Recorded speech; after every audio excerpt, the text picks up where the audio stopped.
Hello everyone, this is Mike with Budget Tech Reviews, and today I'm going to review the Nokia Lumia 521 from T-Mobile. This is, I want to say, just a low to mid-range device on their prepaid carrier brand, I guess.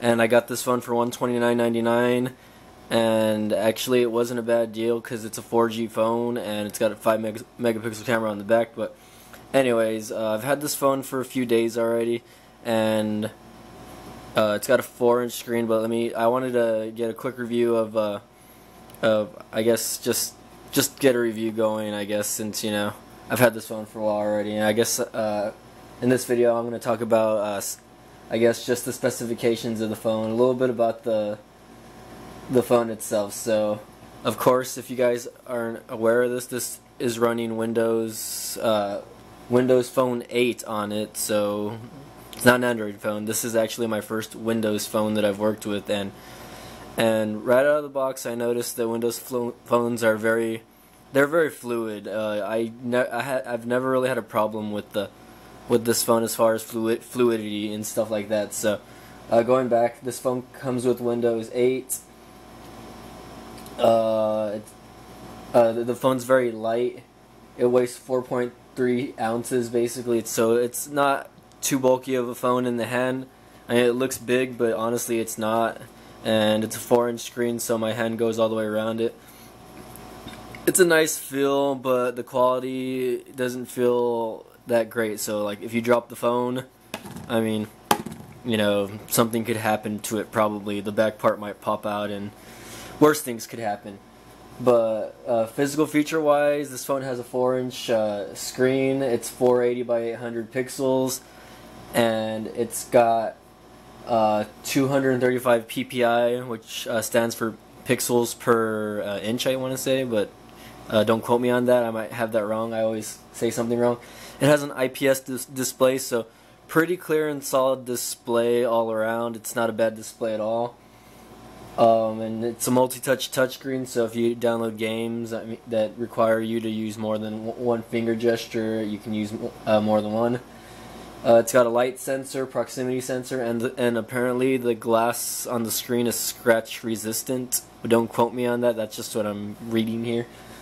The battery is only a 1430 milliamp batteries, but talk time on this according to the website here, it's 14.8 hours, and the talk time is about with the 3G coverage is about 9.6. So and on standby, this phone is actually really good on battery. I mean, I was able to use this phone all day without having any issues with the battery at all. But depending on what you're doing, like if you're using Facebook, Twitter, stuff like that, the scenario is going to be different. But standby time on this phone is just great, and that's pretty good, I guess.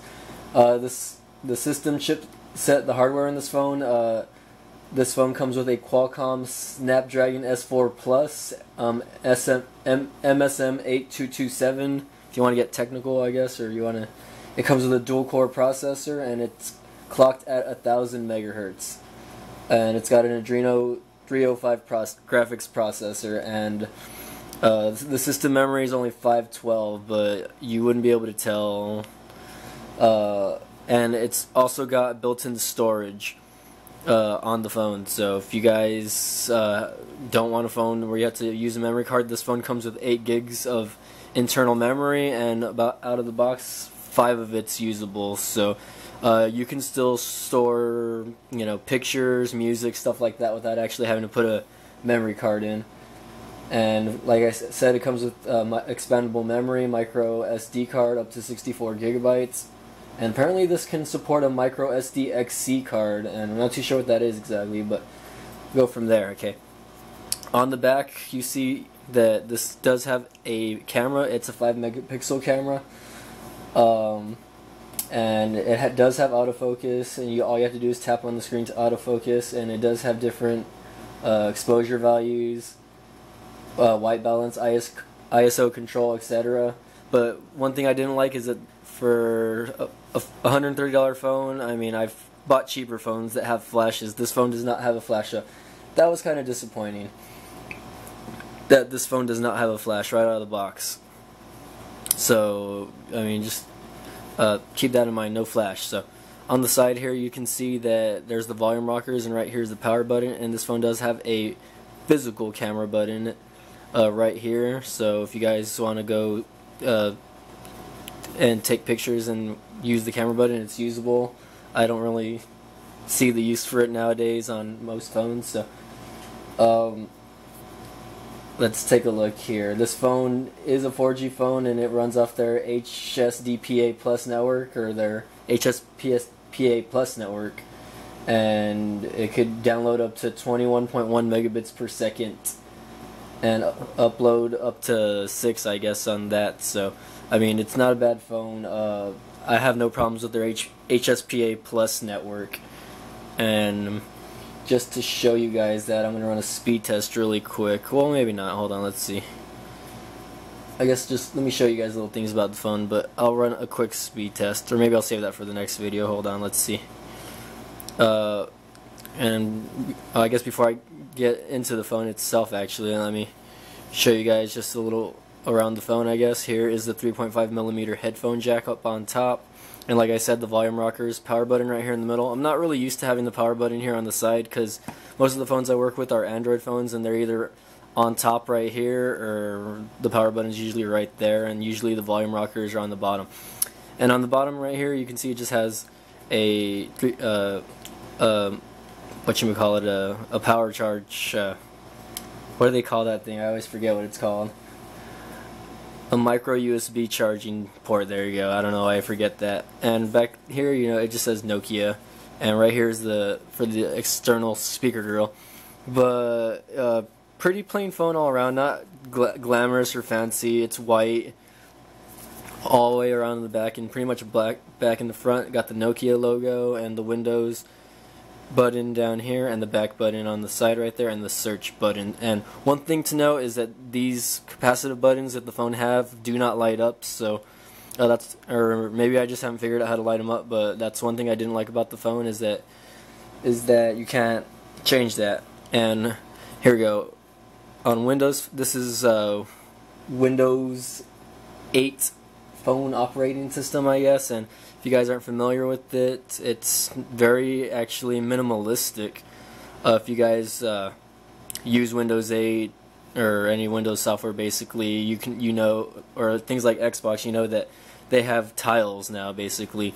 So one thing I don't like about this is that you can't change the background to this, and you can change the background to the lock screen to different things, actually. Here, like right now I have it set to Bing, so the picture actually changes, but you can actually set it to change to whatever you have there, and so forth.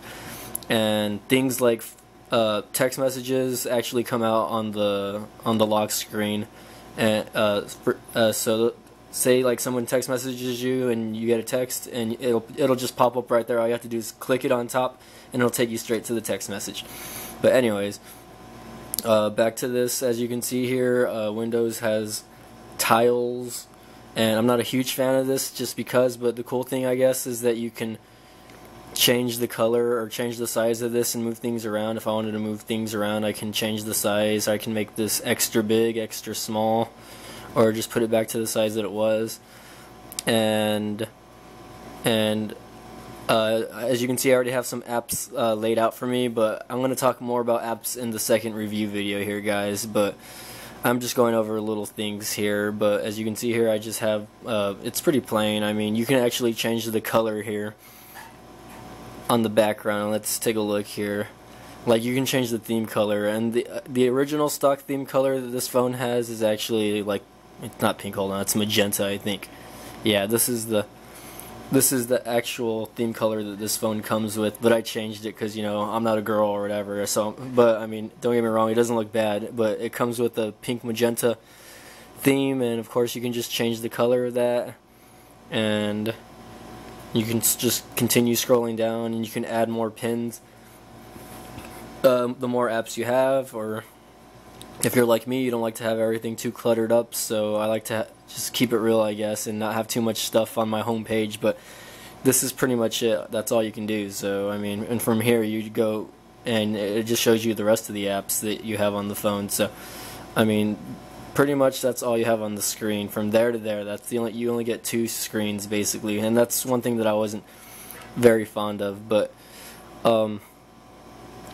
here we go. Let me actually change that back to my green, because it's already killing me the pink. But let's take a look. Yeah, there, yeah. Back to green or whatever I had it. But yeah, guys, I'm gonna end this here. In the next video, I'm gonna go over certain app usages, let you guys know how different apps work on this, maybe go over games. There's no quadrant standard for Windows phones as far as I know, but I'll run a speed test for you guys, so keep an eye out on the second video, guys. Thanks for watching.